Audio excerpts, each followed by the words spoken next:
Face master கம்மி யாரை பற்றி பார்க்க போகிறோம்னா அதிமுகவில் பார்த்தீங்கன்னா எடப்பாடி பழனிசாமிக்கும் கேபி முனிசாமிக்கும் இடையே ஒரு மோதல் இருக்கதா சொல்கிறாங்க. ஸோ பார்த்தீங்கன்னா எடப்பாடி பழனிசாமி அணியில் வந்து கேபி முனிசாமி இல்லை. ஸோ அதிமுகவில் வந்து உள்ளே எப்போ ஐக்கியம் ஆகிறாருன்னா அம்மா இருக்கிற வரைக்கும் பார்த்தீங்கன்னா அந்த விஷயமே நடக்கலை. ஸோ ஓபிஎஸ் தர்மயுத்தம் நடத்துகிறாரு, அப்போ உள்ளே வராரு, அப்போ ஓபிஎஸ்ஸை காலி பண்ணிட்டாரு. இப்போ எடப்பாடி பழனிசாமி காலி பண்ண போகிறான்ற மாதிரி பார்த்தீங்கன்னா முன்னாள் எம்பி கேசி பழனிசாமி வந்து ஒரு பரபரப்பான விஷயம் சொல்லியிருக்காரு. ஸோ கேபி முனிசாமி பார்த்தீங்கன்னா எல்லா கட்சியில அவருக்கு எந்த அணியில் இருக்காரோ அந்த அணியை காலி பண்ணி விட்டுருவாருன்ற மாதிரி பேச்சுக்க போயிட்டுருக்கு. இப்போ எடப்பாடி பழனிசாமி பார்த்தீங்கன்னா டெல்லியோட கூட்டணி வைக்கல, பாஜகவோட கூட்டணி வைக்க.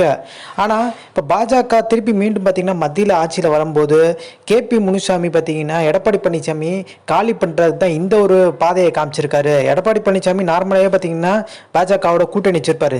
So KP Munisamy, CV Shanmugam, D Jayakumar இவங்க அழுத்தனால தான் வந்து பார்த்தீங்கன்னா பாஜகவோட கூட்டணி வைக்கல. டி ஜெயக்குமார் விட்டுருங்க, சிவி சண்முகம் அவங்கெல்லாம் பார்த்தீங்கன்னா ஓரளவுக்கு வந்து கட்சியில் வந்து என்ன பேசுகிறாங்களோ அவங்க கட்டுப்பாட்டுக்கு வந்துடுவாங்க. ஆனால் கேபி முனிசாமி பார்த்தீங்கன்னா எடப்பாடி பழனிசாமி பிரெயின் வாஷ் பண்ணி ஒரு மாற்றம் சொல்கிற மாற்ற பாதையில் கொண்டு போகிறேன்னு சொல்லிட்டு எடப்பாடி பழனிசாமி பெரிய சிக்கலில் உட்கார வைக்க போகிறாரு.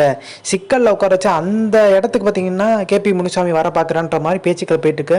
பட் எந்த அளவுக்கு சாத்தியம் தெரியல. நீங்கள் நல்லா கவனித்து பார்த்தா தெரியும், அவர் மகனுக்கு சதீஷ்க்கு பார்த்தீங்கன்னா சீட்டு வாங்குறதா இருந்துச்சு, அவர் அப்படியே பின்வாங்கிட்டார்.